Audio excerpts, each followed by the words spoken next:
자, 여러분 안녕하십니까. 이번 이야기 시청자 패더님께서 이야기를 들려주실 거예요. 3부작의 이야기가 끝이 났어요. 폐사찰 이야기가.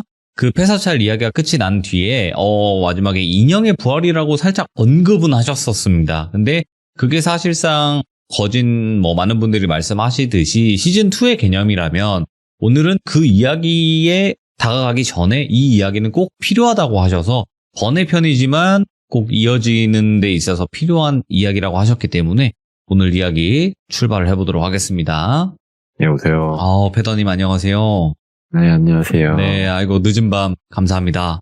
저도 감사합니다. 네. 자, 일단은 최근에 유튜브 영상에 이제 폐사찰 이야기 3부작이 마무리가 되었어요, 일단은. 네네. 네, 그렇지만 마지막에 언급은 하셨었어요. 인형의 부활이라는 부제를 가지고 어찌 보면 이어지는 듯 하면서 이어지지 않는 이야기일 수도 있어요. 이제 시즌2의 개념일 수도 있겠지만 그 전에 이 이야기는 꼭 필요하다고 하셨어요, 저한테. 네네. 네, 그래서 오늘은 아마 그 이야기를 들려주실 것 같아요. 네. 네, 알겠습니다. 그러면 바로 출발을 해보도록 할게요. 렛츠고! 길이십니다. 패더죠.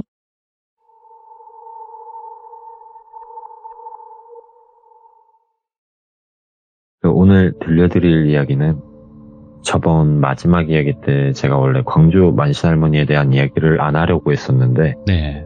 그때 이제 안 하면 안 되는 상황이 아니라 하게 돼서 그것과 관련돼서 이제 또 내용들이 있어서 그것도 이야기를 하고 네.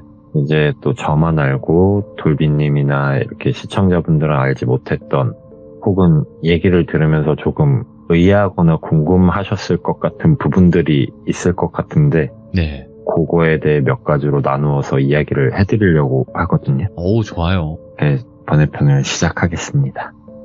그 시점은 마지막 편에 그 A형 집에서 목탁을 찾고 만신할아버지께서 그 목탁을 갖고 가시고 만신할머니를 만나 뵙기 전 한 달 동안 있었던 일이거든요. 네. 그 한 달 동안 정말 많은 꿈을 꾸었어요. 네. 그 꿈에는 항상 돌아가신 그 광주 만신할머니가 나오셨었고 꿈속에선 제가 할머니 무릎에 누워있으면 할머니는 막 머리를 쓰다듬어 주시면서 무슨 옛날 동요 같은 노래를 불러주셨는데 네. 그렇게 불러주고 계시면은 멀리서 뭔가가 이쪽으로 막 다가오는데 그게 하얀 빛을 띠고 오기 때문에 제가 형체를 거의 알아볼 정도로 가까워질 때쯤 꿈에서 깨곤 했었거든요. 오, 보지 네, 못하고요. 그래서 예. 네, 뭔지는 확인은 못했고 그 꿈을 깨고 나면 희한하게 이제 눈물로 베개가 가득 젖어 있었고 근데 그것과 반대되게 마음은 정말 편안하고 그 광주 할머니를 많이 그리워했던 것 같아요. 근데 또 현실에서 귀신과 같은 존재로는 어떠한 걸 보지는 못했어요. 네, 그렇게 한 달가량 지난 후 신당에 간 날로 다시 돌아갈게요. 그날 만신할아버지께서는 노란색과 빨간색이 섞인 천의 그 목탁을 들고 오셨고 네. 할머니와 저희들은 그 신당 옆에 작은 창고 같은 공간이 있었는데 거기로 목탁을 들고 들어갔거든요. 거기는 약간 앤틱한 함과 같은 모양의 상자들이 엄청 많이 쌓여 있었고 그 중에 정말 오래돼 보이는 함에 목탁을 넣고 그때 기도 같은 걸 했던 것 같아요. 네. 그렇게 그날 마무리를 하고 제가 봄, 여름, 가을, 겨울 4분기 즉 1년 동안 찾아뵀었거든요. 갈 때마다 그 함을 꺼내서 정성스럽게 기도도 드리고 제도 지내고 했었어요. 그게 정말 많은 여러분들 덕에 정상적인 삶을 영위하니 좋고 행복한 하루하루였죠. 근데 그것과 반대로는 또 10여 년을 정상적이지 못한 삶을 살아서 처음에 조금 이상한 사람이 보이면 아직도 이게 사람인지 그런 존재인지 헷갈리는 경우도 있었고 네. 조금 사람인지 아닌지에 대한 의심이 있기도 했었어요. 그렇겠죠. 네, 물론 그때부터는 근데 모든 존재는 다 사람이었어요. 그렇게 모든 게 정상적으로 돌아왔다고 판단됐을 때 대구 만신할머니와 그 폐사찰을 허물고 세운 위령탑이 있는 공간에 그 옆에다가 저희가 목탁을 묻었고 그리고 그날 마을 어르신들 협조를 받아서 작은 소잔치를 열었어요. 다행히도 A형과 A형의 부모님들은 그간 있었던 일들을 발설하진 않으셨던 건지 마을 사람들은 단지 회사찰과 두 모녀 스님을 기리는 잔치로 하셨고 그렇게 그날을 마무리하고 대구 신당으로 돌아오게 돼요. 정리를 도와드리고 집으로 돌아오려던 찰나에 저를 부르시더라고요. 혹시 광주 만씨는 아직 연락이 안 되더냐? 이렇게 물으셨고 저는 힘이 다 하셔가지고 외국에 계신 자제분들이랑 함께 나가셔서 행복하게 살고 계신다라고 거짓말을 했어요. 그랬더니 저한테 옆에 앉아봐라 이렇게 말씀을 하시더라고요. 그래서 옆에 앉았더니 대구 만신할머니를 알게 된 이래로 처음으로 제 손을 잡고 아껴두셨던 이야기를 해주시게 되세요. 그 1년 전에 제가 처음으로 대구 만신할머니 신당에 처음으로 간 날에 그날에도 광주 만신할머니 연락이 되냐고 여쭈셨었거든요. 네. 근데 그때 저는 아직 연락이 안 된다고 했었어요. 근데 그날 사실 제 옆에 광주 만신할머니께서 계셨다고 하시더라고요. 손에 무언가를 들고서. 그래서 그때 이미 죽었다는 거를 인지를 하셨었고 저한테 한 번 더 확인을 해보려고 여쭤본 거라고 하시더라고요. 신당까지는 들어오지는 못하시고 마당에서 큰절을 하시고 그냥 가만히 계셨다고 하셨어요. 네. 그리고 그때 대화 중에 저한테 너는 무당이 될 팔자도 아니고 이쪽으로는 아무런 연도 없다 이런 얘기를 하셨었는데 네. 그때 제가 갖고 있는 기 정도면 따로 신줄이 없어도 어떠한 영들이 언제든지 들러붙기 쉽다고 그래서 제가 영안이 트인 게 아니어도 영가나 사람이 아닌 어떠한 존재를 본 거라고 하시더라고요. 네. 그래서 제가 그 얘기를 듣고 문득 궁금해가지고 할머니는 광주 만신할머니를 뵌 적이 없는데 제 옆에 계셨던 분이 광주 만신할머니란 걸 어떻게 확신하셨냐고 여쭤보니까 그 대구 만신할머니 손에 들고 있던 게 인형이라고 하시더라고요. 그래서 알았다고 하시더라고요. 그래서 제가 할머니를 찾아뵙기 전 그 한 달가량 만신할머니가 나왔다는 꿈을 말씀드렸는데 죽어서도 자신의 도리를 다하지 못한 것에 대해 제 주위를 방황하며 계셨다고 하시더라고요. 근데 또 이것 또한 의도와는 상관없이 신밥을 먹던 존재가 이승과 저승의 분간 없이 이렇게 존재해 있다는 게 저한테도 광주 만신할머니께도 좋지 않다고 생각해서 제가 간 후에 만신할아버지와 같이 무속적인 행위를 많이 했다 하시더라고요.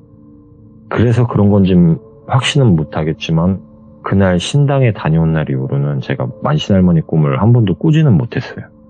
너무 꾸고 싶어서 잠들기 전에도 그 생각만 하면서 잠에 들곤 했는데 그래도 한 번도 꾸지는 못했던 것 같아요.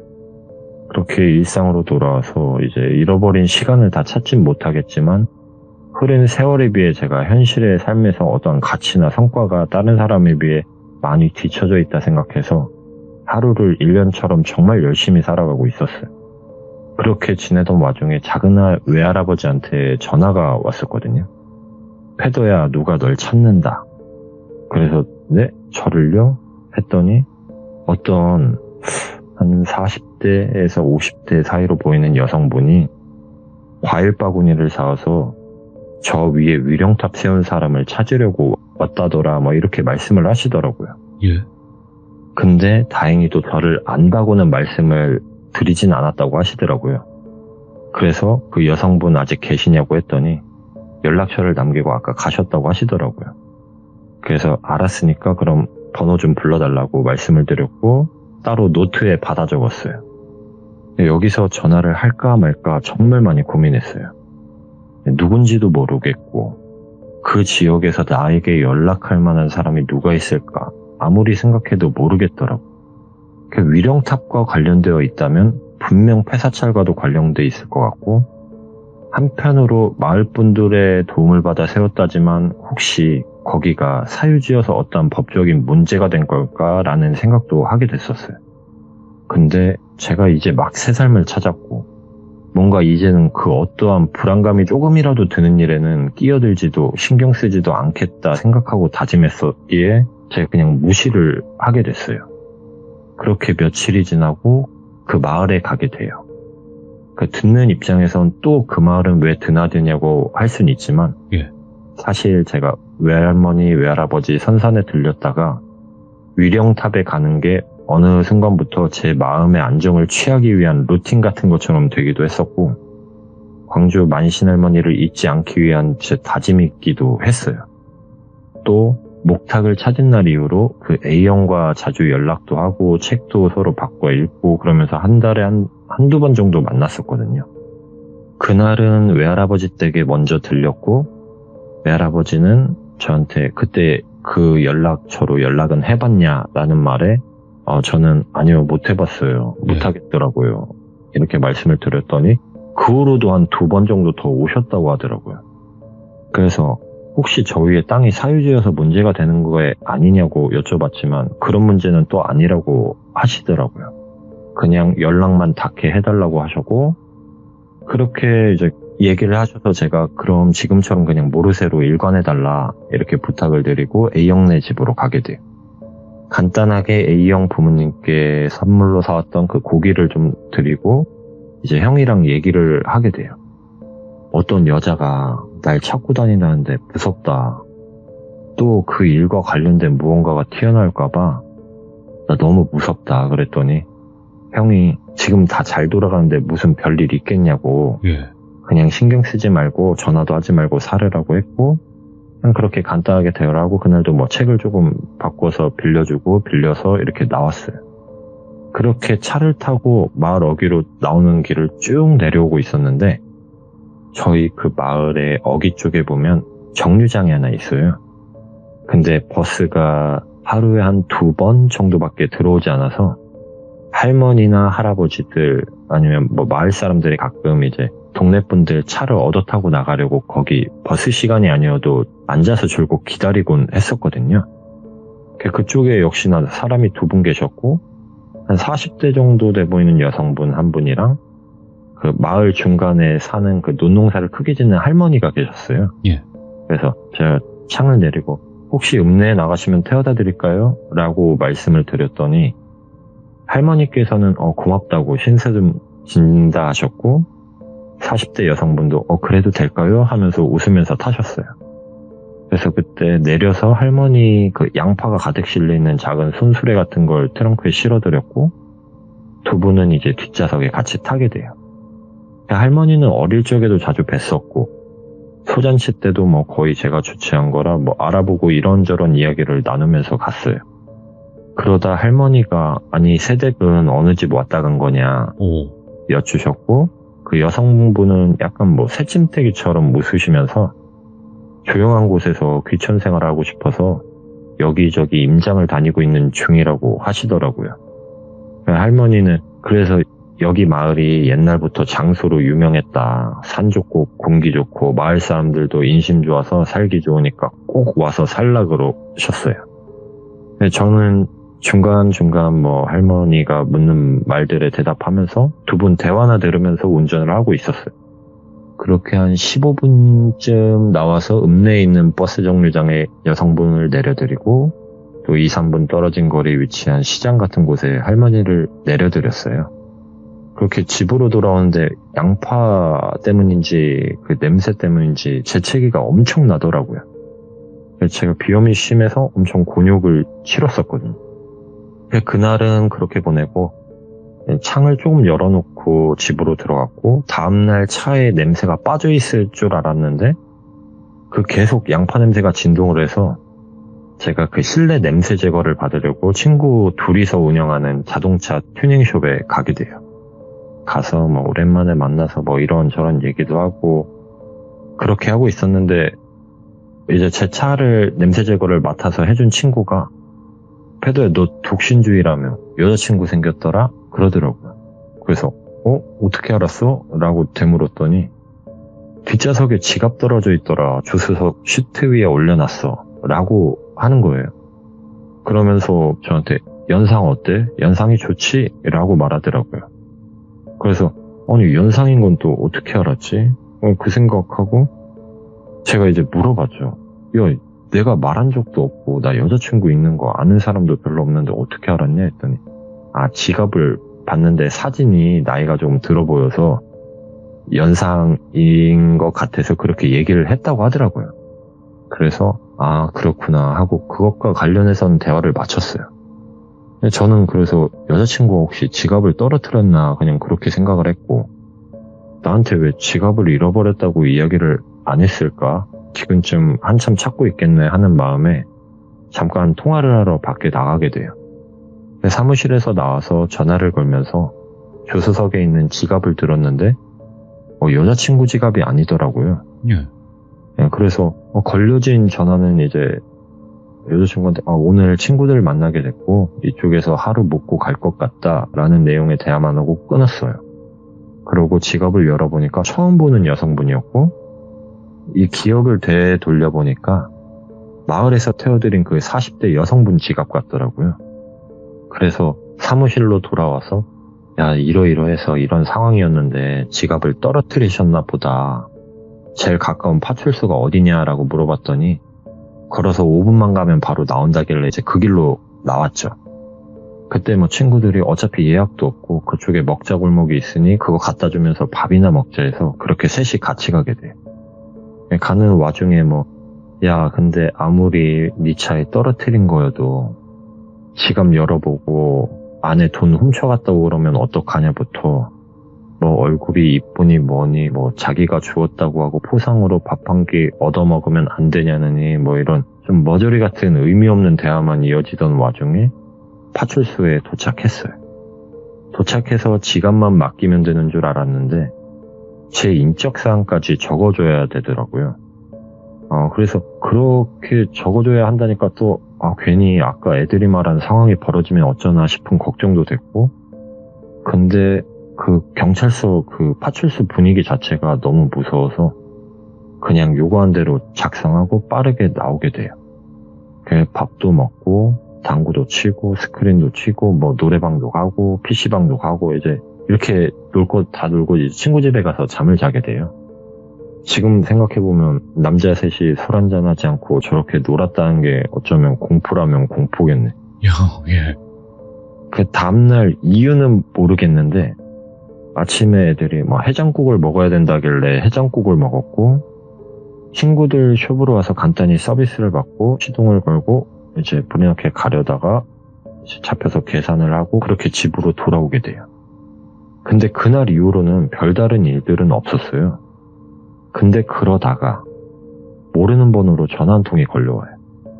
그 지갑을 찾아준 여성분이더라고요.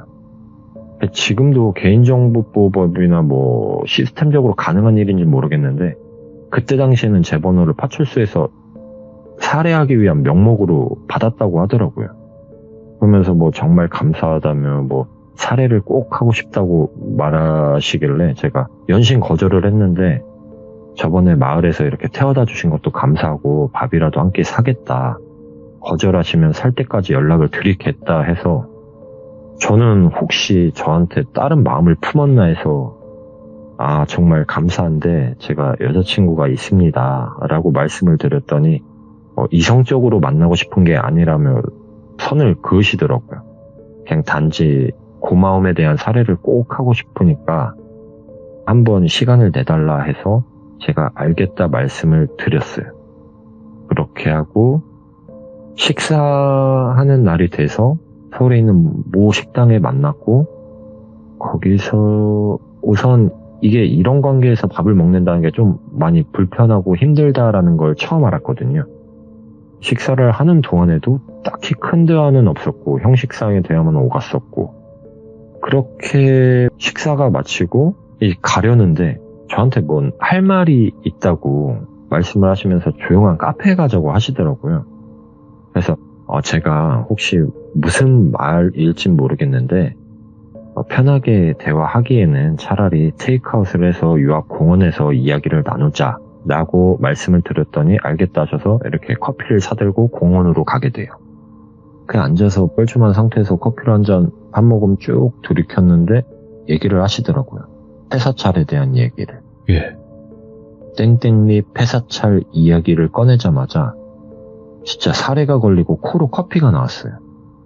그렇게 커진 눈으로 그 여성분만 멍하니 쳐다보고 있었는데 저한테 말씀을 하시더라고요. 그분이 그 돌아가신 모녀 스님의 첫째 딸이에요. 예. 그러면서 옛날 일들을 막 말씀을 해주시더라고요. 이제 이 여성분을 그냥 첫째 딸이라고 지칭을 할게요. 아버지를 일찍 여의고 새 모녀는 절에서 지내게 됐다고 해요. 절에서 어머니는 이런저런 도움을 주고받으며 생계를 유지했다고 하더라고요. 그렇게 잘 지내다가 첫째 딸이 17살이 되던 해에 산속에서 동생과 도토리를 주우며 올라가다가 그 경사가 가파른 곳에서 무게중심을 잃으면서 나무 뿌리를 잡았는데 그게 하필 썩은 나무 뿌리였다고 하더라고요. 그대로 뒤로 경사면을 따라 떨어지다가 절벽 아래로 떨어져서 큰 사고를 당했대요. 그렇게 일주일이 넘는 시간 만에 깨어났고 그렇게 깨어났을 땐 어떤 이유에서인지는 모르겠지만 그때부터 헛게 보이고 네. 어떠한 존재가 항상 보였다고 하더라고요. 형상이 정확하진 않은데 밀폐된 공간에서 흡연을 하면 이렇게 뭉게뭉게 피어있는 담배 연기처럼 보였다고 하시더라고요. 그 존재는 별다른 액션 없이 자기를 계속 따라다녔대요. 그러다 어느 순간부터는 잠깐 잠에 든 것처럼 기억을 잃으면 누군가에게 막 사고를 예견한다든지 아니면 그 사람이 처해 있는 문제를 이야기하며 방법을 알려준다든지 그런 이상한 현상이 반복되게 되었다고 하더라고요. 아무래도 생활하던 공간이 절이었기에 그런 문제들이 계속돼서 그곳을 나올 수밖에 없었다고 하시더라고요.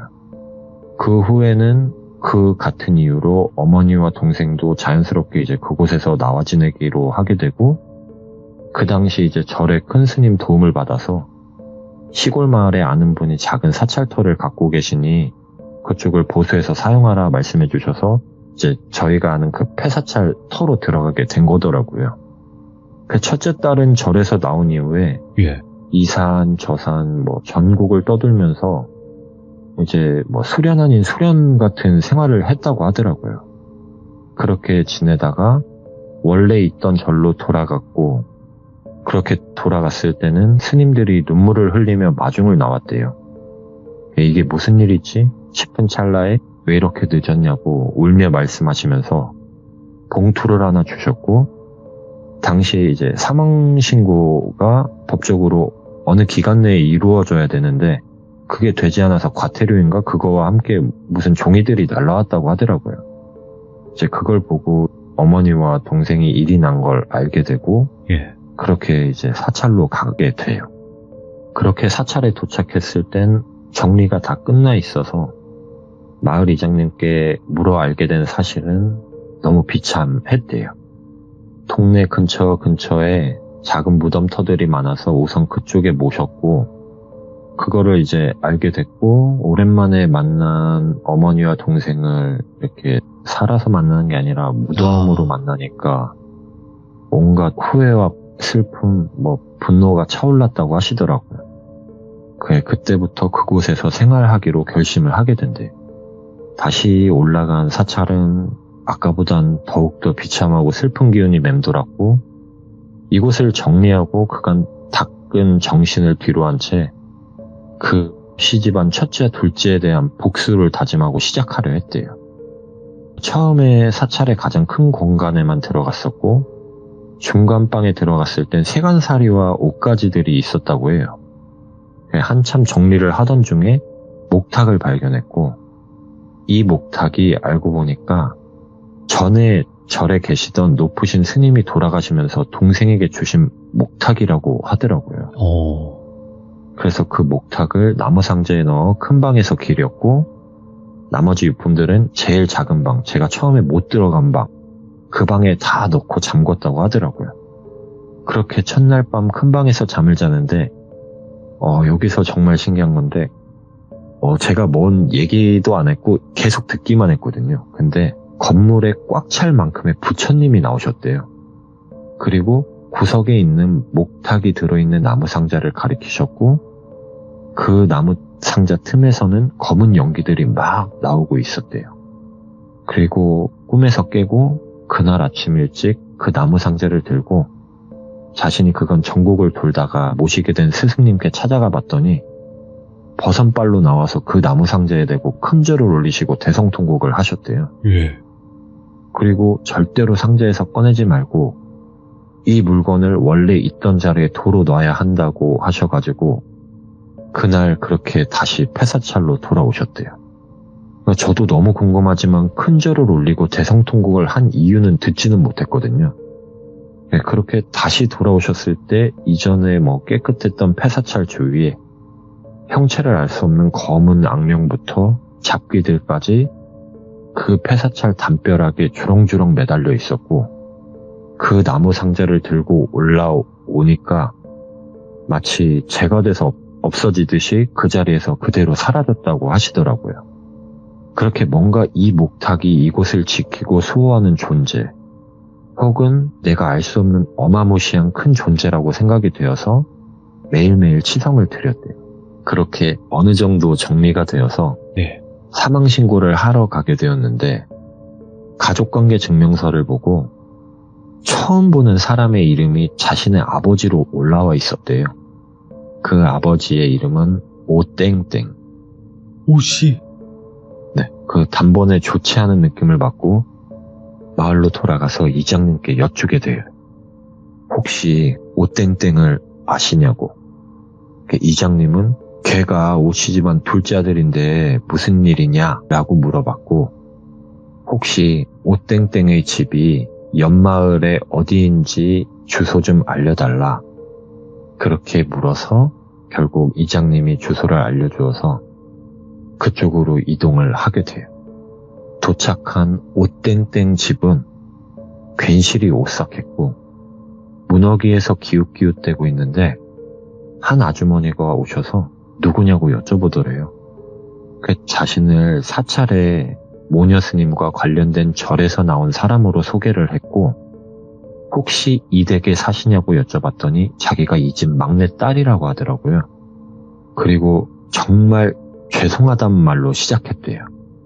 그렇게 2시간이 넘는 대화를 통해 알게 된 것은 우선 부모님이 돌아가신 이후에 형제들이 그 첫째를 오일남이라고 할게요. 그리고 둘째를 오이남이라고 할게요. 예. 그 오일남에게 매일을 매맞고 살았다고 해요. 심지어는 여기가 3남 2년대 셋째 남동생 오삼남은 너무 많이 맞아서 정신이 이제 잘못돼서 실제로 정신병원에 계속 입원을 해 있던 상태라고 하더라고요. 근데 소문과는 다르게 둘째 아들 오이남이 정상이었고 그래서 둘째 아들이 그 굳은 일을 다 도맡아 하고 실질적인 가장의 역할을 해왔다고 하더라고요. 근데 오일남의 비위를 맞춰야만 다른 동생들이 시달리지 않아서 겉으로 자주 어울려 주었다고 하더라고요. 그러다 어느 날 사찰의 모녀에 오일남이 관심을 갖기 시작했고 그것을 제지하려고 사찰에 자주 드나들던 오이남이 그 모녀 스님의 딸 스님에게 지극정성으로 잘해주게 되면서 그 어머님 스님도 그러면 안 되지만 서로 감정이 조금 트였었나 봐요. 그런 와중에 이제 오일남의 그 올바르지 못한 집착이 점점 심해지던 찰나에 오이남이 어머니 스님과 서류상 혼인을 하게 된 거예요. 혼인을 하게 된 이유는 설마 동생의 부인이 된 여자한테 함부로 하지 못하겠지. 아무리 저게 쓰레기여도 그런 생각은 하지 못할 거다라고 해서 그리 결정한 것 같다고 하더라고요. 하지만 오일남은 정말 쓰레기 중에 쓰레기였어요. 그럼에도 불구하고 그런 나쁜 행동을 저질렀던 거예요. 예. 그리고 먼 훗날 알게 되는 내용인데 요거를 설명을 드려야 조금 이해가 편할 것 같아서 그 오일남이 네. 감옥살이를 하다 나와서 저수지에서 극단적인 선택을 하게 된 이유가 있거든요. 오? 예. 그 모녀 스님에게 큰일이 있던 날에 담벼락 수리 핑계를 삼아 그 둘째를 꼬들겨서 올라갔던 거고 그렇게 그 자리에서 나쁜 행동을 하는 자신을 말리던 동생을 거기서 어떠한 둥기로 찍어 죽이고 시신을 유기한 채 죄를 다 떠넘겼던 거죠.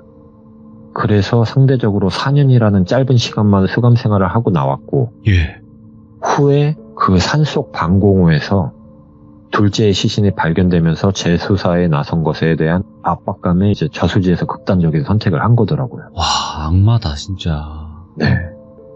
무튼 그런 내용을 알게 되고 이 첫째 딸 이분이 마무리를 짓고 이제 다시 사찰로 돌아와서 생활을 하게 돼요. 근데 어느 날부턴가 그 나무대문 앞에 예. 따뜻한 쌀밥이나 김치, 나물을 비롯한 여러 먹거리들이 자주 놓여 있더래요. 근데 자신은 이곳이 최대한 폐사찰처럼 보이도록 조심하고 조심했는데 누군가에게 들킨 것인지 계획이 다 수포로 돌아가는 건 아닌지 그런 거에 대한 막 걱정을 하고 지낼 때쯤이었는데 또 뭔가 놓고 막 가는 소리가 들리더래요. 그래서 이번엔 가보자 해서 재빨리 나가서 보니까 할머니 한 분이 계시더래요. 그러면서 할머니가 그런 말씀을 하시더래요. 무슨 이유에서 여기 있는지 몰라도 아주 흉측한 일이 있었던 데니까 조심하라고 그렇게 얘기를 했더니 이제 첫째 따님은 이렇게 얘기한 거죠. 자신은 여기 계시던 모녀 스님이 원래 계시던 절에서 나왔고 한을 풀어드리기 위해 이곳에서 기도 중이다. 할머니께 이곳에 있는 걸 다른 사람들이 알지 못했으면 좋겠다 라고 말씀을 드렸더니 알겠다고 하시더래요. 그러면서 우리 막내딸 또래 같은데 저번에 이곳으로 들어오는 거 보고 여기 지내는 거가 다 마음이 쓰여가지고 도저히 신경이 쓰여 잠을 잘 수가 없다고 하더래요. 그러면서 내가 여기 산에서 쭉 내려가서 그 골목길에서 우측길로 쭉 따라 들어가면 첫 번째 집에 산다고 가끔 그냥 부모님 집처럼 와서 따뜻한 물로 씻고 따뜻한 밥도 먹고 따뜻한 방바닥에서 잠도 자고 가라고 하셨대요. 계속 듣기만 했었거든요. 여기까지는. 근데 제가 여기서 말을 한번 끊게 돼요. 그 할머니 얼굴이 어떻게 생겼고 키는 이 정도고 혹시 식혜는 안 갖다 주셨냐고 했더니 식혜가 참 맛있다고 이야기를 하시더라고요. 제가 우리 외할머니 식혜는 상한 것도 맛있다고 얘기하면 웃었죠. 어떻게 안 건진 모르겠지만 저희 외할머니인 걸 이미 알고 말씀하시는 것 같았어요. 그렇게 이제 저희 외할머니 도움을 많이 받으셨다고 해요. 그러면서 이제 저도 몰랐지만 어떤 연결고리 아닌 연결고리가 생기는 것 같더라고요. 그러면서 그런 생활이 몇 년간 지속이 됐대요. 그렇게 지속이 되던 와중에 어느 날 또 낙엽을 밟는 그 부스럭 소리가 들려서 할머니가 또 오셨네 하고 기쁜 마음으로 나갔대요. 근데 문 앞에는 까무잡잡한 피부가 조금 안 좋은 할아버지가 서 계시더래요. 순간적으로 어머니와 동생을 해한 사람이란 걸 직감적으로 알아차렸고 자신의 정체를 숨기기 위해서 감정 또한 숨기며 여기 어떻게 오셨냐 물었더니 정말 호탕한 목소리로 푸하하하하하 그런 식으로 웃고 그냥 그대로 내려갔다 하더라고요. 이 사람이 이때 당시가 그거였죠. 감옥에서 출소한 오일남이었죠. 정말 몇 년간 복수를 다짐했고 준비를 다 했다 생각했는데 막상 눈앞에서 본 그 사람은 나이가 든 할아버지임에도 불구하고 그 너무 악한 기운에 자신이 그 상대로 뭔가 할 수 없다는 걸 느꼈대요.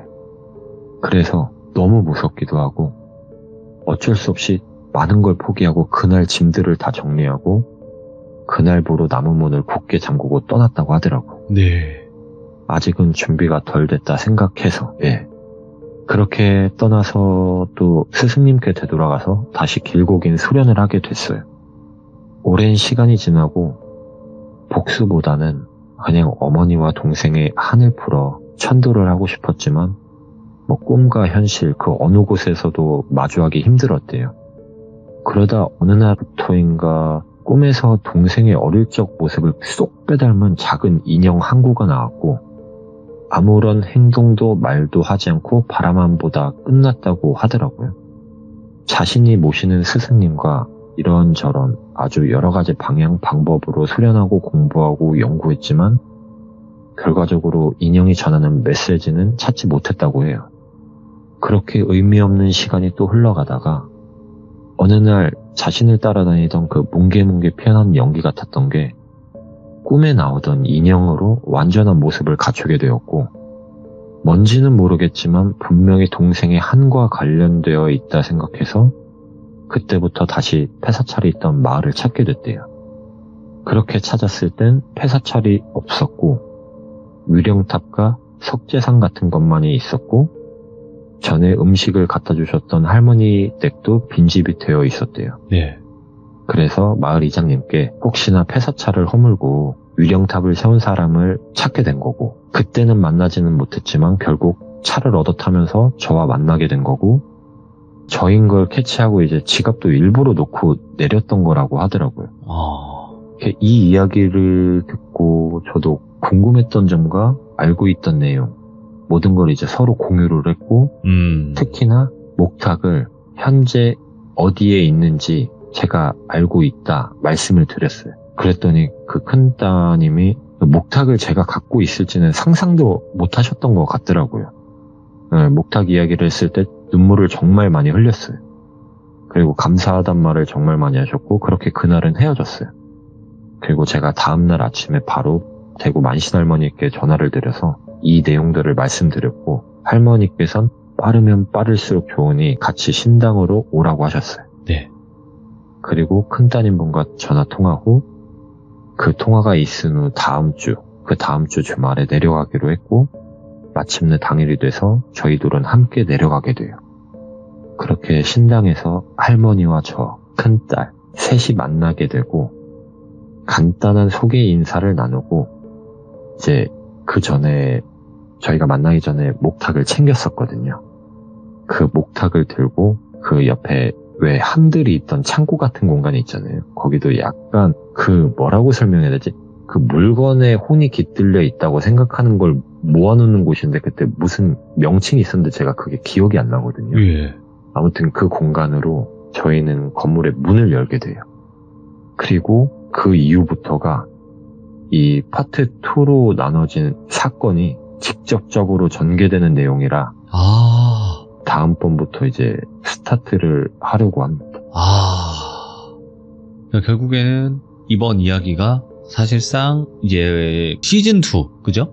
네, 시즌2로 넘어가기 전에 비하인드 스토리 같은 이야기네요, 맞아요. 이거. 네네. 그러니까 폐사찰의 이야기에서 궁금하셨던 게 분명히 있으셨을 텐데, 이 이야기를 들으면 어느 정도 뭐 인물과 인물과의 관계가 좀 더 명확하게 네네. 나오는 거죠.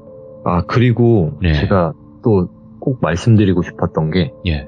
이제 막 여러 추측들을 하시잖아요. 그러면은 사람은 막 이런 방향 저런 방향 엄청 많은데, 네. 사실 제 이야기는 결과도 다 있는데, 이게 제가 파트 1, 2 솔직히 3 정도로 나눴어요. 네. 왜냐면 이게 제가 그냥 살아온 과정을 나누는 거라 사실 네. 특별한 이유가 있는 건 아니고, 근데 나중에 지금 혹시 궁금하실 것들이 있을 거예요. 저승사자는 뭐였고, 그러니까. 예, 그런 것들 아직 파헤쳐지지 않은 게 있잖아요. 네. 그게 아마 시즌 2쯤에 다 나오는 것들이 있을 거예요. 제가 말씀드렸던 인물들이나 그런 거는 다, 심지어는 몽일령도 어떤 사건에 개입이 되는 요소가 있고. 외국인분, 네. 예, 그 두 번째 때 흉가에 같이 갔던 여성분 있잖아요. 네. 그분은 실제로 지금도 같이 일을 하고 있어요. 예. 네. 이거는 원래 나중에 차츰 저기를 하려고 했는데. 혹시 할 이야기가 넘쳐나신 거군요. 네네. 예. 그러니까 시간 관계상 이 몇 년간의 이야기들이 한 번에 다 진행이 되려면 우리가 또 밤을 새거나 아니면 뭐 이틀 밤을 새거나 이런 식으로 진행이 돼야 될 것 같아요. 하지만 현실적으로 그럴 수는 없으니까. 그리고 사실상 장편으로 넘어가는 거 별로 안 좋아하시는 분들도 있어요. 하지만 패더님의 이야기는 장편이 될 수밖에 없습니다. 이거는 제가 봐도. 그러니까 편하게 장편이든 단편이든 뭐 어떤 하실 에피소드가 있으시면 그냥 패더님의 스타일대로 쭉 밀고 가시길 바라겠습니다. 네, 알겠습니다. 네, 오늘 너무너무 감사드리고 다음번에 또 준비하신 이야기 꼭 들려주시길 바랄게요. 너무 감사합니다. 네, 저도 정말 감사드립니다. 네, 고맙습니다. 네. 자, 결국에 여러분들께 말씀을 드리면 패더님의 이야기는 첫 번째 이야기를 안 들으면 아예 이해가 안 되는 이야기가 될 거라는 거예요. 그러니까 장편 싫어하시는 분들 꾹 참고 한번 보세요. 장편의 이 맛이 어마무시합니다. 그러니까 꼭 여러분들 1편부터 패더님 그 재생 목록이 만들어져 있거든요. 거기 들어가시면 그냥 맨 위부터 아래의 순으로 들으시면 순서대로 진행이 되니까 꼭 그렇게 들으시길 제발 제발 부탁드리도록 하겠습니다. 시청해주신 모든 분들 다음 이야기까지 또 진심으로 패더님을 응원해 주시길 바라겠습니다. 감사합니다.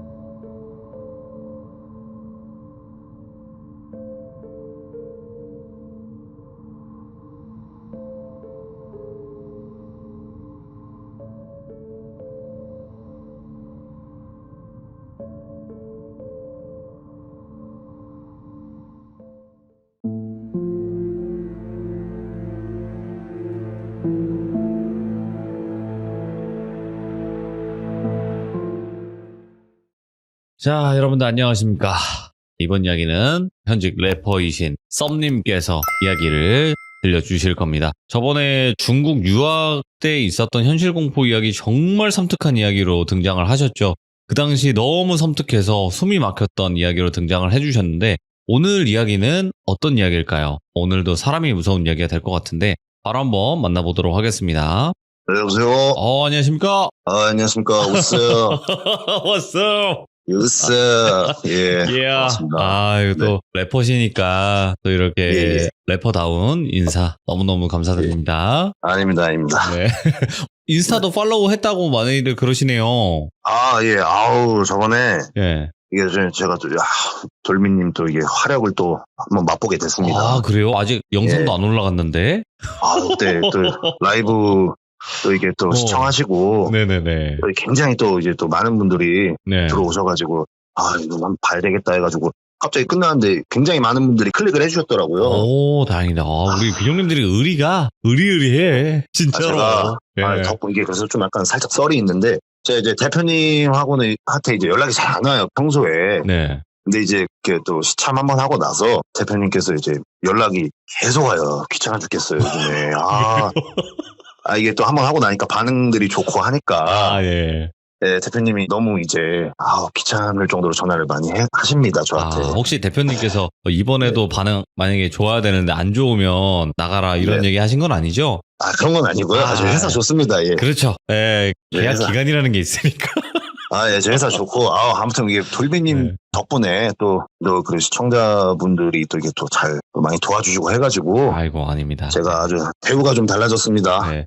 제가 그 랩을 들었어요. 네. 예. 파워풀한 이제 랩을 선보이시던데 욕을 네네. 되게 잘 하시더라고요.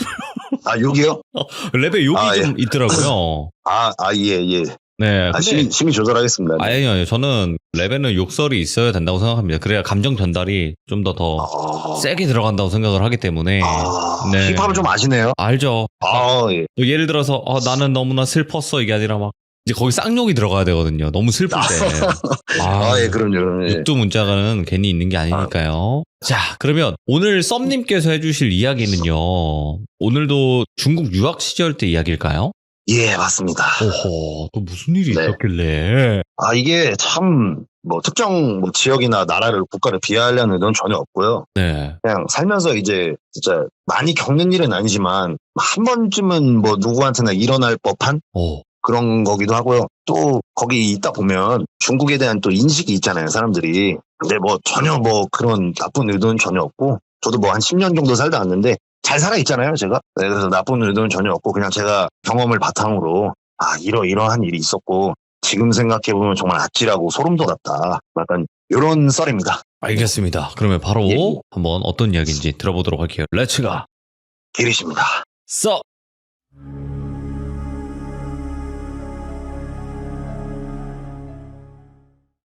제가 이제 본론으로 들어가기 전에 좀 살짝 이제 설명을 드리자면 중국에 있으면 굉장히 이제 많은 범죄 종류들이 있잖아요. 근데 그거는 어느 나라나 다 있을 것 같아요. 한국도 우리나라도 네. 마찬가지로 당연히 안전하다고는 말 못하죠. 요즘에 뉴스 그렇죠. 보면 이상한 사건들 많이 나오고 이제 중국 살면서 제일 많이 들었던 얘기가 이제 한국에 잠깐 나오면 너 바퀴벌레 튀김 먹어봤어? 그런 거 있잖아요. 너 뱀인가? 인매매 당해봤어? 인매매를 당하면 죄가 없죠. 그렇죠.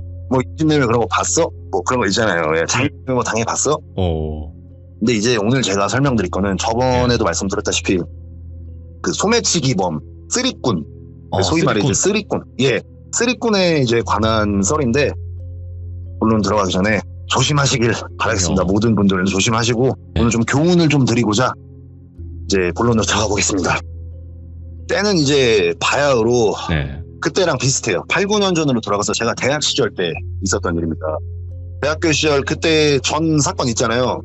이사를 가고 그 후에 이제 일어난 일인데 겨울방학이 끝나고 이제 봄 때 이제 한 1, 2월 지나고 3월에 제가 이제 다시 개강을 하는 날 봄학기 때 이제 있었던 일입니다.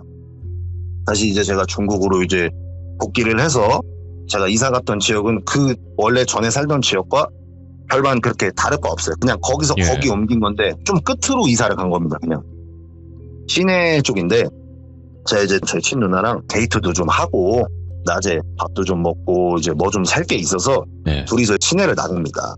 시내 나가서 이제 돌아다니고 뭐 이것저것 사고 먹고 하다가 나란히 걸어가고 있는데 아까부터 뒤에서 누가 자꾸 쫓아오는 느낌이 들더라고요.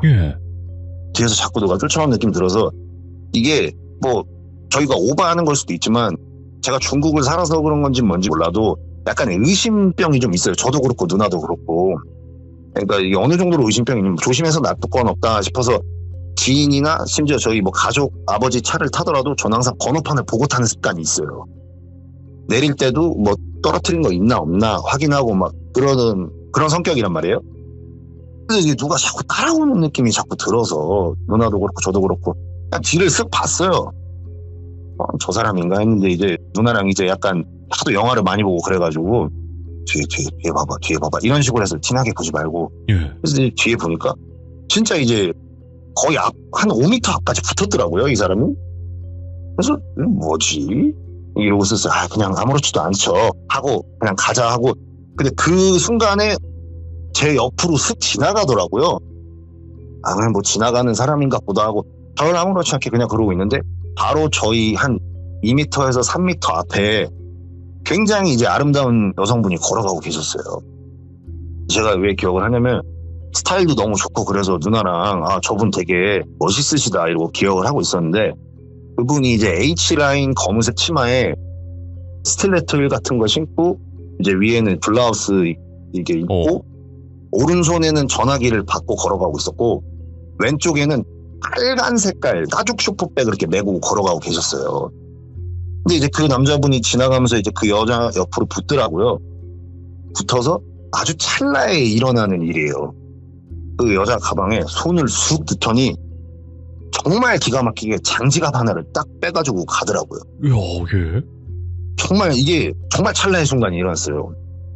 그리고 그 남자는 자연스럽게 잠바 주머니에다가 넣어요. 바람막이 주머니에 탁 넣고 앞으로 걸어가고 이 여자는 앞으로 걸어가다가 오른쪽으로 꺾어요.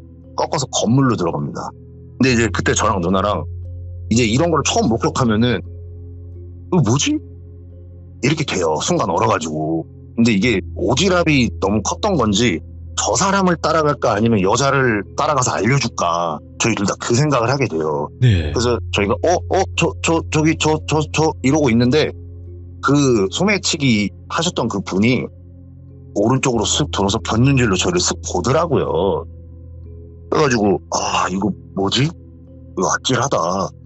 해가지고 그분을 따라가려다가 제가 이제 약간 좀 영웅심리가 좀 강해서 불의를 보면 못 참아서 저거를 이제 좀 따라가 볼까 하고 따라가는 모션을 취했습니다. 그분이 이제 체구도 작으시고 이거 뭐 내가 어떻게 해가지고 지갑 이렇게 뺏으면 좀 이거 되겠는데?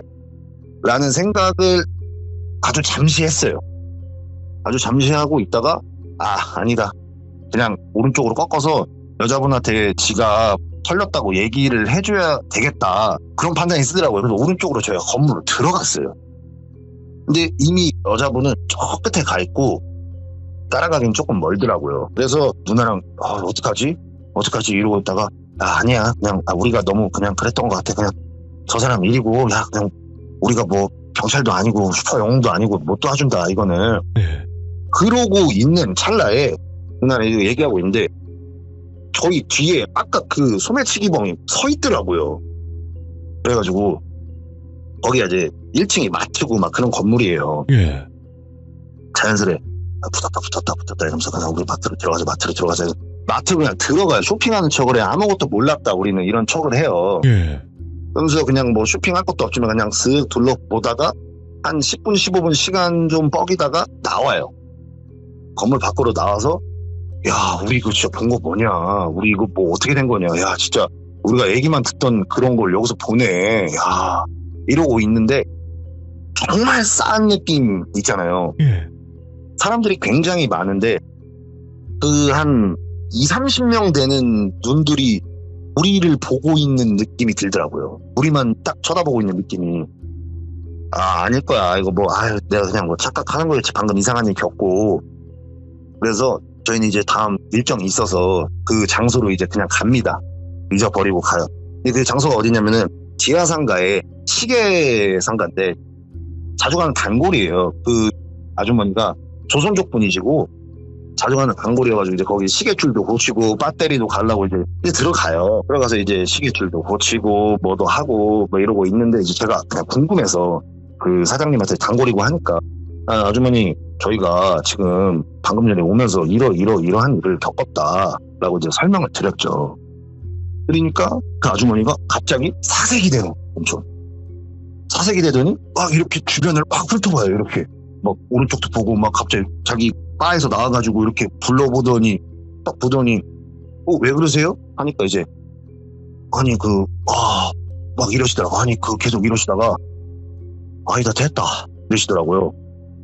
그러더니 갑자기 저를 딱 봐요. 싹 보다가 왜 그러세요 아주머니? 하니까 야 가네 그 도와주지 말라. 가네 그 헤이셔 후이다 헤이셔 후이. 딱 이러시는 거예요. 헤이셔 후이가 뭐냐면 흑사회라는 뜻이에요. 흑사파. 그러니까 이제 뭐 중국에 유명한 뭐 사마페 이런 거 있잖아요. 흑사회 뭐 이제 흑사회 조직단. 그러니까 이제 중국어로 흑사회를 약간 좀 갱단 뭐 이런 걸로 뭐 표현을 해요. 그러니까 헤이셔 후이라고 흑사회라고 하더라고요, 걔네들. 그래서 그게 뭔데요? 걔네들이 뭔가요? 하니까 아까 제가 20-30명이 저를 쳐다보고 있다는 느낌 받았다 했잖아요. 그 건물 나오자마자. 그 아주머니께서 걔네들 체구 되게 작고 이런 애가 소매치기 하지 않았냐. 걔가 이제 잡는 애고 바람잡이들이 뒤에 5명 있고 따라다니는 애들이 옆에 붙어 다닌다. 혹시나 뭔 일이 생기면. 그래서 걔네들이 20명에서 30명이 이렇게 움직이는 그런 단체들이다. 절대 혼자서 그런 소매치기를 하지 않는다. 그래요? 하고 이제 오싹해지면서 근데 걔네를 안 따라갔냐 니네가. 안 따라갔는데 아까 우리 뒤에 붙긴 붙었다. 그래서 지금 잘 도망쳐서 일로 온 거냐 해가지고 그렇다라고 얘기를 하니까 걔네들이 따라가면 안 되는 게 뭐냐면 걔네들한테 지갑을 뺏으러 따라가면 안 되는 게 뭐냐면 군대 가면 그 3M 장갑이라고 있잖아요. 쫙 달라붙는 그런 이제 목장갑 코팅돼 있는 거.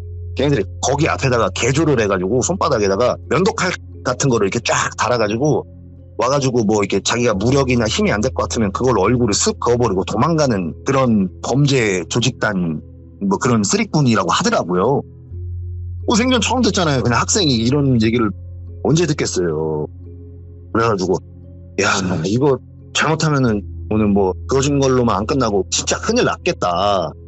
이거 진짜 사람 났겠다 싶어가지고 그냥 알겠습니다 아주머니 정말 감사합니다 하면서 야 니네 절대 도와주지 말라 이러시면서 알겠다 저희 안 도와주겠다 하고 그런 이제 소식도 없고 정보도 없고 이제 집에 가요. 집에 가서 이제 뭐 그냥 평범한 일상을 보내게 됩니다. 보내게 되고 그리고 정확히 이제 3일 후에 제가 이제 친한 동생을 만나요. 동생을 만나가지고 맥주도 한잔하고 밥도 먹고 그러고 있다가 저녁 한 10시 좀 넘었어요. 근데 제가 중국은 좀 일찍 닫는다 했잖아요. 근데 이제 그쪽 길목은 그래도 약간 좀 번화가 상권이고 이래가지고 약간의 뭐 작은 술집들은 문을 열기도 하고 그래가지고 야 우리 좀 아쉽고 하니까 2차 가자 해가지고 2차를 갈 데 없으니까 뭐 싸가지고 우리 집 가든 니네 집 가든 남은 거 이제 포장해가지고 2차 가자 해가지고 안주가 좀 부족해서 튀김 같은 것도 포장하고 해가지고 포장 나오는 동안 기다리는 동안 밖에 나가서 바람 좀 쐴 겸 저희가 술집 밖에 문 앞에 나가서 부른 과자도 이제 한 대 피면서 이제 좀 기다리고 있었어요. 예. 근데 이제 그 술집 앞에 보면 이제 막 오토바이들이 대져 있는데 중국은 오토바이보다는 전기 오토바이가 되게 많아요. 오. 그걸 이제 뗀동처라고 하거든요. 그 이제 저희끼리는 줄여서 막 뗀동 이러고 그랬어요. 그거를. 근데 뗀동에 한 서너 대가 이렇게 딱 대져 있더라고요. 앞에. 근데 너무 뗀동이 개조한 거고 막 불법 개조하고 이래가지고 되게 이뻤어요. 막 빨간색도 있고 뭐 파란색도 있고 이뻐가지고 야 이거 개조 잘했네. 야 이거 하면서 뭐 앞에 가서 보고 있었어요. 이거를. 야 무슨 황금 색깔도 있고 야 이거 잘했다. 그리고 그냥 일상적인 대화하고 있는데 그 옆에서 한 여성분이 제가 이제 봄이라고 했잖아요. 네. 봄도 막 살짝 더울 때가 있잖아요. 되게. 그때 저희 복장에 막 반팔 반바지에 슬리퍼였어요. 한 3, 4월 요맘때니까 좀 더워서 반팔 반바지에다 슬리퍼 신고 있는데 뭐 추울 수도 있죠? 추울 수도 있는데 그분은 이제 목도리까지 메고 롱패딩을 입고 계시더라고요. 근데 제가 저번에 패딩에 한번 질렸었잖아요. 저번 스토리에. 근데 롱패딩에다가 뭐 입을 수야 있는데 그 롱패딩에다가 목도리까지 감쌀 정도의 추위는 아니었어요, 사실. 예. 추위를 많이 타셨던 분일 수도 있죠. 그 띠엔동 옆에서 그분도 이제 구름 과자를 태우시고 계시더라고요. 그래서 복장 되게 특이하다. 오늘 그래도 나름 더운 날씨인데 이러고 있다가 그냥 뭐 그러려니 하고 포장이 나와서 포장을 받고 이제 집으로 가고 있었어요. 예. 집으로 가는 길이 큰 길 쪽이 이렇게 쫙 열려있는 데가 있고 이쪽으로 가면 지름길이 있는데 골목길이 있어요. 근데 큰 길로 그냥 가면 되는데 큰 길로 이제 그냥 가면 돼요. 원래 큰 길로 가는 게 맞아요. 그 늦은 시간에 특히 중국은 네. 더 그게 심해요. 근데 큰 길로 가면은 한 5분 정도 더 걸려요. 근데 이제 그 골목길 같은 경우는 그냥 바로 일직선으로 쭉 가서 꺾으면 그만이니까. 근데 이제 동생이 골목길 일로 가는 거 아니었어? 하는데 제가 이제 야 그냥 큰 길로 가자 이러면 되는데 이제 또 그때 이제 막 펄펄 끓던 막 청년이고 괜히 이제 가오가 있잖아요. 동생 앞에서 야 큰 길로 가자 이렇게 말하기가 조금 좀 괜히 걸리더라고요. 네. 그래가지고 여기 골목길로 가자 이렇게 된 거예요. 근데 아까부터 이게 저희가 이제 집에 가는 길에 큰 길에 들어서서 골목길 들어설 때까지 예. 저희가 이제 술집에서 그 봤던 그 띠엔동들이 자꾸 이제 그냥 기분 탓인지 몰라도 저희 주변을 빙빙빙 이렇게 돌고 있는 느낌이 들더라고요. 오. 그분들도 뭐 가시는 길이었겠죠. 가고 있는데 골목 딱 들어서려고 딱 앞에 있는데 꽃무늬 원피스 입은 여성분이 한 번 딱 서 있더라고요. 골목 가운데. 예. 그러니까 이게 신기한 게 그 골목이 굉장히 칠흑 같은 어둠이에요. 가로등이 없어요. 그리고 이제 땅도 질퍽질퍽하고 물기도 있고 거기다 이제 막 저녁에는 오물 투하도 하고 막 음식물 쓰레기도 버리고 이래요. 전혀 관리가 안 되는 그런 골목인데 왼쪽으로는 큰 벽이 서 있어요. 큰 벽이 쫘르륵 있고 오른쪽에는 사람이 사는지 안 사는지도 모르는 건물들이 나열이 돼 있어요. 예. 그러니까 이제 빛도 안 보이고 입구에서 저 끝을 보면 끝도 안 보입니다. 근데 왜 이 아리따운 여성분이 여기 왜 서 계실까 하면서 저희는 이제 그냥 그 골목으로 향해서 들어갑니다. 근데 이제 그냥 괜히 남자들끼리 야, 저 여자 봤냐 하면서 쓱 봤는데 몸을 이제 저희 쪽으로 돌려서 저희를 보고 있더라고요. 그냥 한가운데 서서. 그래서 그냥 뭐 그런갑다 하고 이제 저희는 이제 그냥 지나가고 걸어가고 있었어요. 예. 걸어가서 이제 골목쯤에 다 와서 걸어가고 있었고 중간쯤 왔나? 중간쯤 왔는데 가운데 미세하게 뭔가 사람 형체가 하나 보여요. 사람 형태가 하나 보이는데 빨간 색깔 불빛이 보이더라고요. 보니까 이분도 이제 구름 과자를 태우시고 계셨던 거예요. 그래서 그냥 그냥 담배 피는 여잔가 보다. 근데 이상하잖아요. 그 어두운 골목에 왜 한가운데 담배를 이렇게 피고 있을까 하고 봤더니 아까 술집에서 봤던 그 롱패딩 여자가 담배를 피고 있더라고요. 이 여자 아까 봤던 여잔데 여기 사나? 그냥 이러고 지나가고 있는데 그 여자분이 전화를 하고 계셨어요. 예. 전화를 하는 내용이 잠깐 들렸는데 너무 조용하다 보니까 중국어로 다운알러 워덩니야 요것만 들었어요. 그러니까 뭐냐면 어디까지 왔냐, 나 너 기다린다, 뭐 이런 뜻인 거예요. 그냥 뭐 전화 하나 보다 하고 이제 중간쯤 이제 그 여자를 지나서 가고 있는데 뒤에서 소리가 들리더라고요. 그래서 뒤를 봤죠. 아무것도 없어요. 네. 그리고 또 걸어가 오는데 소리가 더 가까워지더라고요. 그래서 정말로 그냥 마치 영화처럼 그냥 동생이랑 둘이서 싹 뒤를 돌아봤는데 라이트가 팍 켜지는 거예요. 띠엔동이 따라오고 있었던 거예요. 띠엔동은 소리가 안 나거든요. 전기 오토바이가. 그러네. 예. 전기니까. 예. 그러니까 보통 생각해 보시면 골목에서 라이트 켜고 차가 오면 야, 차 온다 옆으로 피하자 이러잖아요. 근데 이 사람은 라이트도 나오는데 왜 라이트를 안 켜고 이거를 이 칠흑 같은 이 골목을 왜 왔을까? 예. 순간 생각이 들더라고요. 그리고 한 1.5m 앞에서 라이트를 켜더니 저희를 이렇게 봐요. 저희도 이제 얼어가지고 이렇게 봤죠.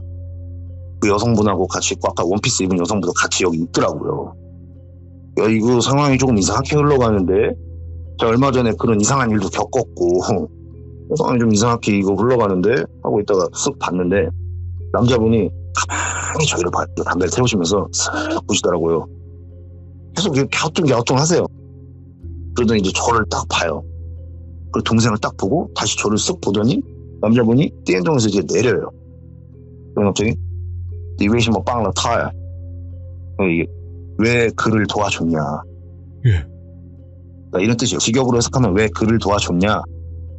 그래서 제가 뭐 sure 막 이런 식으로 얘기를 무슨 일이야? 뭘 도와줘? 그러니까 니 왜 뭐 빵을 타야? 하면서 소리를 지르시더라고요. 오, 예. 내가 너무 당황스러워서 내가 뭘 도와줬다는 거지? 하고 있다가 이게 순간 사람이 스치는 생각이 있어요. 뭔데요? 설마 3일 전에 내가 그 여자 그거 말하는 건가? 해가지고 제가 그 얘기를 해요. 예. 나는 그게 도와준 게 아니다. 난 도와준 게 없다. 그냥 갈 길을 가던 것 뿐이었고 우리는 그냥 가겠다. 갈 길 가겠다. 하고 이제 정말 이제 그냥 여기서 도망가자. 그냥 빨리 도망가면 되겠다. 그냥 술 취한 놈일 수도 있고 이상한 사람일 수도 있고 이제 뒤를 돌아서 가려는데 이게 마치 짝이라도 한 듯이 아까 띠엔동 돌던 선어대가 앞에 딱 막고 서 있더라고요. 예. 서서 저희는 이제 그 가운데 고립된 거죠. 동생이랑. 이거 뭐 어떻게 해야 하지? 아무 생각이 안 들어요. 진짜로. 이게 뭐 내가 지금 죽을 수도 있겠구나라는 생각도 안 들고 그냥 아무 생각이 안 들어요. 그냥 백지가 되고 등은 떨리고 팔은 떨리고 그냥 그런 감정이에요. 사실 이 사람들하고 싸울 의도는 없고 우리가 아무리 뭐 덩치가 크고 이러더라도 어떻게 이기겠어요. 그 사람들을. 서너 명이 죽자고 달려들면 아무 생각이 안 들어서 그 사람들하고 이제 실랑이를 벌여요. 이제 뭐 너 왜 도와줬고 하면서 왜 뭘 받고 무슨 얘기를 하면서 굉장히 이제 비아냥거리더라고요. 저희를. 네. 얘네 외국 사람인 거 딱 알겠고 보니까 그러더니 이제 오토바이 이렇게 위에 의자 들면은 안에 공간이 좀 있잖아요. 공간에서 막 뭘 꺼내요. 근데 전 직감적으로 알 수 있어요. 철렁철렁 소리 나면서 이게 약간 파이프나 연장 같은 거 그런 걸 꺼내더라고요. 뭐 저희를 해하려고 했겠죠. 근데 그런 거는 무섭지가 않았는데 하나 뭐가 보였냐면은 옆에 있던 어떤 남자분이 장갑을 끼더라고요. 그러니까 이제 그 장갑이 딱 스쳐 지나간 거죠. 면도칼이겠구나. 그게 싹 스쳐 지나가더라고요. 그러고 있다가 이거 지금 어떻게 해야 되지? 뭐 이런 생각이 좀 들면서 상황 판단이 좀 서요. 사람이 뭐 살고자 하면은 야 이거 왜 나한테는 왜 진짜 자꾸 이런 일이 일어날까 하고 있다가 제가 이제 어떻게 하지? 이거 그리고 얘네들이 날 어떻게 찾았지? 이런 생각이 들면서 야 이거 이미 나 그냥 100% 여기 지금 죽게 생겼다 하고 있다가 제가 왼쪽이 큰 벽이고 오른쪽이 이제 사람이 살지 말지 모르는 집이라고 했잖아요. 그 건물에 문이 열려 있었고 이 왼쪽으로 막 골목으로 오른쪽 왼쪽 길이 막 나눠져 있어요. 사이드로. 도망갈 수 있겠다라고 생각을 하지만 절대 그 상황에 못 도망가요. 사실. 그래서 정말 동생이랑 저랑 짜진 않았는데 서로 눈빛 교환하고 이미 마음속으로 텔레파시가 통한 거죠. 네. 살 곳은 여기밖에 없겠다고 그냥 오른쪽으로 휙 돌아서 건물 위로 뛰어 들어가 버려요. 저희가. 건물로 그냥 뛰어 들어가요. 위로 계단으로 올라가는데 이렇게 1층 딱 한번 올라가고 뒤에 보잖아요. 이 사람들도 따라올 법 하잖아요. 안 따라오는 거예요. 그래서 저희는 그냥 막 올라가요. 막 올라가서 그게 한 4층, 5층 그렇게 막 높은 건물은 아닌데 층수로 치면 한 4, 5층 됐을 거예요. 4, 5층 돼가지고 한 4층까지 올라가서 저희가 헥헥거리면서 이제 밑을 봐요. 밑을 봤는데 얘네들이 올라오진 않더라고요. 뭐 올라오는 기미도 안 보여요. 그냥 우리 뭐 장난치려고 그런 건가? 하고 있다가 저희가 시끄럽게 올라오다 보니까 건물이 있는데 집이 문이 열리는데 이 문이 다 열린 게 아니라 얼굴만 확인할 수 있는 그 문을 여는 게 있어요. 조그마한 철창 같은 거 그거를 이제 열고 슥 보더라고요. 어떤 아줌마였어요. 아줌마가 쓱 보더라고요. 보더니 저희를 봐요. 근데 저희도 이제 눈이 마주쳐서 이거 뭐 도와달라고 해야 되나? 이거 뭐 어떻게 사람이 살긴 사네? 이러고 있는데 이제 밑에서 쾅 소리가 나면서 에이 얘 다카이멀 이러는 겁니다. 그러니까 문 열어주지 마. 그리고 도와주지도 마. 그러더니 정말 매정하게 탕 닫고 그냥 촥 걸어버리더라고요. 얘네 올라오고 있구나 지금. 근데 뛰어서 올라오는 게 아니라 진짜 그냥 벽 이런 데 막 치면서 계단봉 치면서 치면서 진짜 천천히 올라오고 있더라고요. 여유로운 이유가 있었네. 너희들은 도가내든 쥐다. 그러네. 이거 뭐 어떻게 하겠습니까? 그래서 다시 위로 올라가요. 저희가 한층 남았고 거기는 옥상이에요. 옥상이 보통 중국 건물 그런 허름한 건물들은 옥상이 다 열려 있어요. 그래서 거기서 노숙도 하시는 분들도 많고 그랬거든요.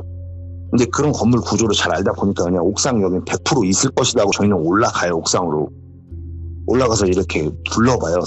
뭐야 이거 어떡하지? 근데 이게 정말 판단이 막 서요. 그냥 살겠다라는 생각밖에 안 되니까 둘러보다가 옆에 바짝 붙어있는 건물이 있더라고요. 그쪽으로 점프하면 충분히 점프할 수 있겠다. 높아야 1m. 오폭은 굉장히 가까이 붙어있으니까 약간 뭐 우리나라에도 빌라 있잖아요. 창문을 열면은 바로 앞에 건물이 바로 바짝 붙어있는 그런 건물들 있잖아요. 그렇게 설계된 건물들. 그런 건물이더라고요. 그리고 나머지 건물들을 보면은 그건 한 2m, 3m 떨어져 있는 건물이에요.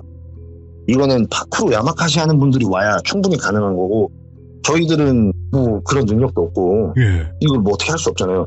그래서 마침 옆에 붙어있는 건물이니까 누가 먼저 할 것 없이 서로 그냥 뜁니다. 글로 그냥 뛰어요. 그리고 이제 쿵 해서 저희가 그쪽 건물로 이제 내려와요. 근데 그쪽 건물은 한 3층 정도 되는 것 같아요. 옆에 건물보다 낮아요. 3층 정도 돼서 이제 내려가요. 저희가 다다다다 하면서 내려가자 하고 있는데 2층까지 왔어요. 2층에서 내려가야 되는데 동생이 내려가려는데 제가 동생 손을 팍 잡아요. 야 아까 물이 많았잖아. 밑에 있을 수도 있지 않겠냐? 야 밑에 있을 수도 있잖아 하고 아니요 그냥 뭐 어떻게 해 지금 빨리 가야지. 야 이거 어떡하냐? 하고 있다가 그러는 찰나에 옆 건물에서 걔네도 점프해서 오는 소리가 들리더라고요. 그리고 밑에서는 여자가 웃음소리가 들리면서 막 올라올까 말까 하는 그런 쿵쿵쿵 소리가 들리더라고요. 이거 2층에서 고립됐구나 지금. 그냥 야 우리 잡혀서 뭐든 그냥 뭐 무릎 꿇고 빌면은 뭐든 뭐 안 되겠냐. 얘 설마 얘네가 우리 죽이게 하겠냐. 우리 외국인인데 야 잡히자 하고 있다가 형 잠깐 저기 봐봐 하는데 2층에 이게 문이 2개가 있잖아요. 예를 들어 201호, 202호가 있어요. 네. 202호가 문 살짝 열려 있더라고요. 불은 다 꺼져 있고 주거침입 하는 건데 이게 사람이 그냥 들어가게 돼요. 그냥 문을 열고 열려 있으니까 그냥 열어서 그 안으로 들어갑니다. 저희가 202호로 그냥 들어가게 돼요. 사람 사는 흔적은 없어요. 사람 사는 흔적 그냥 악취가 굉장히 심했던 걸로만 기억하고 그 방에 들어가서 생각을 해요. 야 이거 여기로 숨을까 저기로 숨을까 막 이런 생각을 야 침대 밑에 숨을까. 그 짧은 순간 안에 정말 많은 생각을 해야 돼요. 살고자 하는 의지가 굉장히 강하다 보니까. 근데 창문이 딱 있더라고요. 창문이 반쯤 열려 있었어요. 근데 그 창문이 뭐냐면 아무 네모난 창문에다가 그냥 유리창 언제 부서져도 이상하지 않을 것 같은 그런 유리창 같은 거 하나 달려있는 거 있잖아요. 바람 불면 철렁철렁 소리 나고 그 창문이 하나 이렇게 창문이 달려있더라고요. 근데 진짜 이게 영화를 많이 봐서 그런지 야 저거를 깨가지고 우리가 시선을 끌까? 우리가 뛰어내린 척? 아니면 그냥 뛰어내릴까? 이 2개 중에 생각을 해요 저희가. 야 그냥 뛰자 빨리 뛰자 지금 생각할 거 없어. 야 뛰자 하고 딱 하려는데 이게 뛸 것 같잖아요, 사람이. 이게 뛸 것 같은데, 이게 그 상황이 되면은 다리도 떨려오고, 이 건물은 높아 보이고, 절대 뛸 수가 없다는 생각이 먼저 들어요. 아니야, 그래도 뛰자. 우리가 지금 살아야 돼 하고, 야, 빨리 가자. 내가 먼저 갈 테니까. 하고 제가 이제 쓰레빠를 밖으로 던져버리고, 다리를 그 난간에 걸고 이제 뛸 준비를 했어요. 그리고 제가 이렇게 뒤를 돌아봐요. 동생이 반응이 없는 거예요. 동생은 저를 안 보고 있고, 등지고 저를 서 있더라고요. 동생이 덩치가 되게 큰 동생이에요. 그러니까 이렇게 앞에 있으면은 앞에가 안 보여요. 등으로 가리고 있으니까. 야, 뭐해? 빨리 가자. 너 빨리 뛸 준비하고 있는데 한 말도 안 하는 거예요. 그래서 제가 이게 동생을 툭 치고 옆으로 보니까 이미 그분들이 안으로 들어와서 저를 보고 있더라고요. 아니, 이렇게 비아냥거리듯이 이렇게 그냥 웃으면서 시실 쪼갠다는 표현이 있잖아요. 그러면서 저희를 보고 있더라고요. 이렇게. 뭐 어차피 니네 못 도망갈 건데 니네 왜 그렇게 용 썼냐라는 식으로 있잖아요. 근데 참 저도 미안한 게 동생한테 여기서 그냥 쪄버릴까라는 생각을 더 많이 했어요. 근데 그치만 그럴 수가 없잖아요. 그래서 다시 다리를 집어넣고 누가 먼저 시키지도 않았지만 그냥 바로 둘 다 무릎을 꿇어버려요. 그냥 무릎을 꿇고 싹싹 빕니다. 그냥 싹싹 빌어요. 선생님 좀 살려주십시오.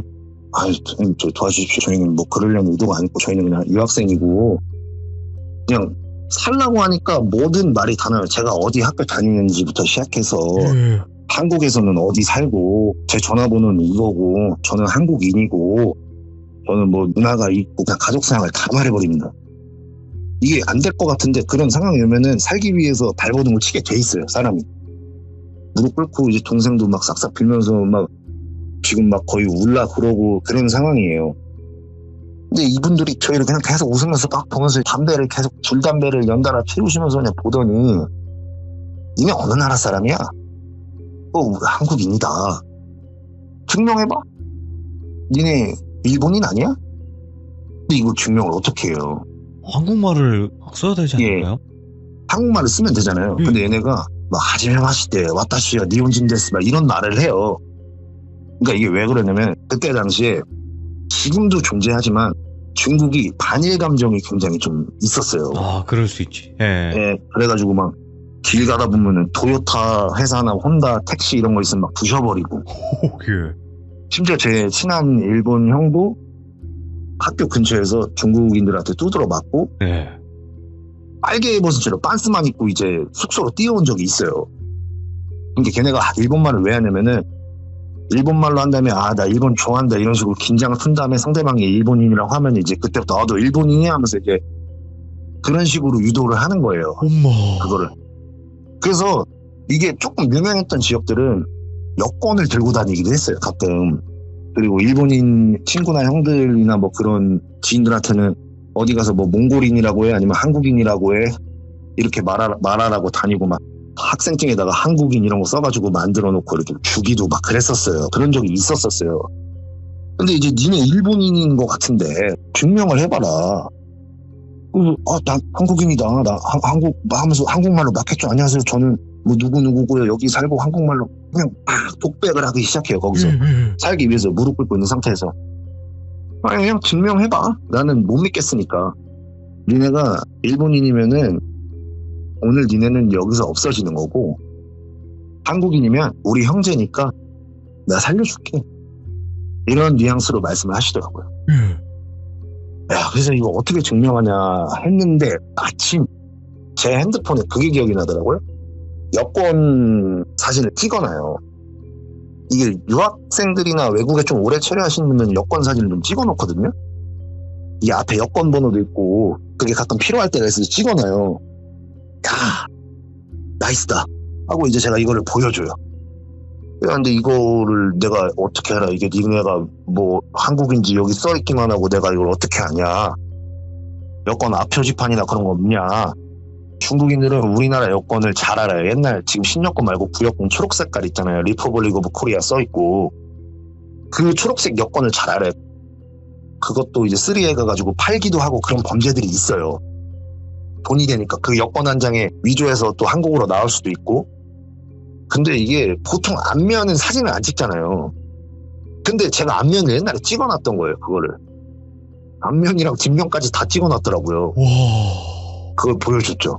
보여주니까 그때부터 태도가 달라져요. 아, 껌을, 우리 형제, 왜, 젤라이, 일어나, 젤라이, 막, 미안하다. 이러면서 이제 저희를 딱 이제 형제로 막 이렇게 하더라고요. 나는 너네가 일본인인 줄 알았지. 그럼 오늘 죽여버리려고 그랬는데. 이때, 솔직히 좀, 제가 이거 좀 숨기는 얘기지만, 제 팬티에다 오줌을 좀 지려요. 예. 진짜로 이게 이런 상황이 오면은, 요도에서 힘이 풀려가지고 나옵니다, 오줌이. 알았어, 야, 너네 가봐. 이러는데, 어떻게 가겠어요, 거기서. 아까 뭐 보니까 연장들 들고 왔고, 장갑도 차고 있고, 갑자기 그거 버리면 어떡하나, 이런 생각도 드는데. 그러더니, 그 중에 가장 대빵같이 보이는 분이, 나 너 마음에 들어 하면서 어깨동무를 팍 하시더라고요. 그래서 막 담배를 주시더라고요. 태워. 이제 너 껌을, 우리 형제 됐으니까, 태워. 하면서 이제, 그냥 주는 담배 다 받아 펴요, 그냥.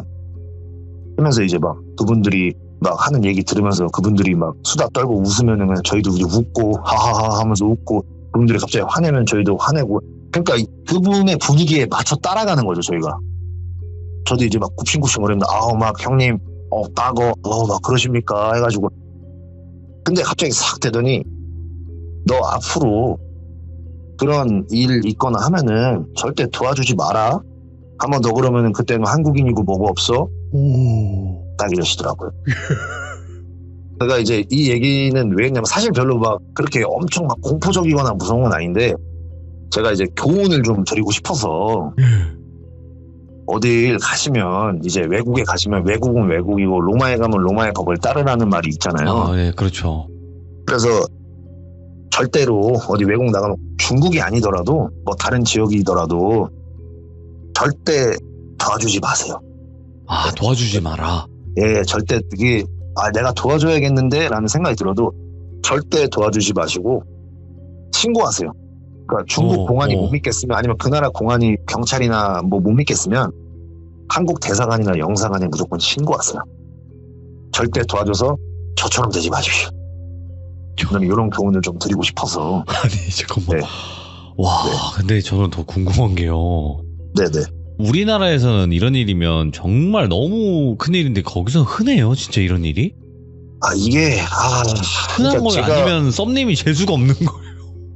이게 저는 이제 중국 유학했다라는 분들이나 뭐 중국에 오래 사셨다라는 분들 보면은 예. 저보다 더 심한 일 겪은 분들도 많아요. 그렇겠죠. 예. 그러니까 이게 뭐 꼭 중국이라고 비하하려는 건 아니지만 땅덩어리가 워낙 크고 인구가 워낙 많고 사실 치안이 잘 안 돼 있어요, 엄청. 예.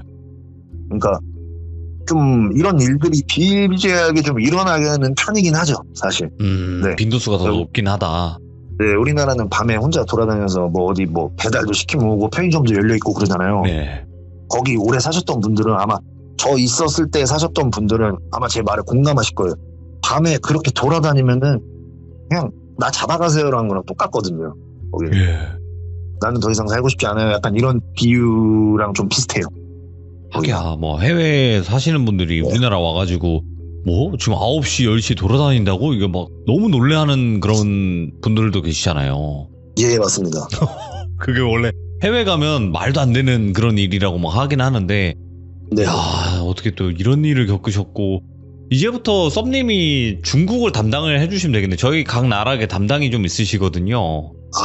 예. 예. 각 나라마다 이렇게 담당이 계셔가지고 이제 썸님이 예. 제가 봤을 때는 중국을 담당을 해주시면 되겠네. 알겠습니다. 알겠습니다. 이게 특정 의도는 절대 비하하려는 건 그럼요. 아니고요. 있었던 일만 얘기하시는 거잖아요. 예, 다음번에는 제가 혹시 불러주신다면은 중국 기차 썰에 대해서 제가 한번 좀 풀어드리겠습니다. 알겠습니다. 기차에서 일어난 일이고, 네. 제가 또 이제 또 말씀드리면 좀 있으면 이제 앨범이 나옵니다. 예, 이제 너무 속보 있는 얘기 좀 하겠습니다, 그냥. 예. 아유, 속 시원하네요. 네. 앨범이 나올 때 그때 이제 맛있게 한번 또 풀러오겠습니다. 이게 생각하는 게 확실히 다르네요. 감사합니다. 아닙니다. 네. 오늘 뭐 얘기가 제가 오늘 놀이 끼친 건 아닌가 또 싶습니다. 오늘 아닙니다. 너무너무 잘 해주셨고 숨이 막혀가지고 이제 좀 숨을 쉬는데 이러다가 이제 숨을 엄청 오래 참을 수 있게 되는 것 같아요, 점점. 아, 고맙습니다. 뭐 네. 제가 또 이렇게 또 재주가 있는 건 아니지만 좀 더 맛있게 한번 제가 또 한번 더 풀어보도록 하겠습니다. 감사합니다. 이렇게 앞으로도 많이 또 좋은 음악 들려주시고 또 좋은 무서운 이야기도 많이 들려주세요. 아, 네, 알겠습니다. 네, 고맙습니다. 감사합니다, 썸님. 네, 들어가시오. 네. 야, 밉지가 않네. 밉지가 않아요. 또 썸님이 밉지가 않은 그런 또 솔직한 래퍼이십니다. 래퍼 섭이라고 검색하시면 나옵니다. 네이버에. 그러니까 보시면서 또 들으시면서 많은 홍보 부탁드리도록 하겠습니다. 왜냐? 우린 귀족이니까요. 감사합니다. 고맙습니다.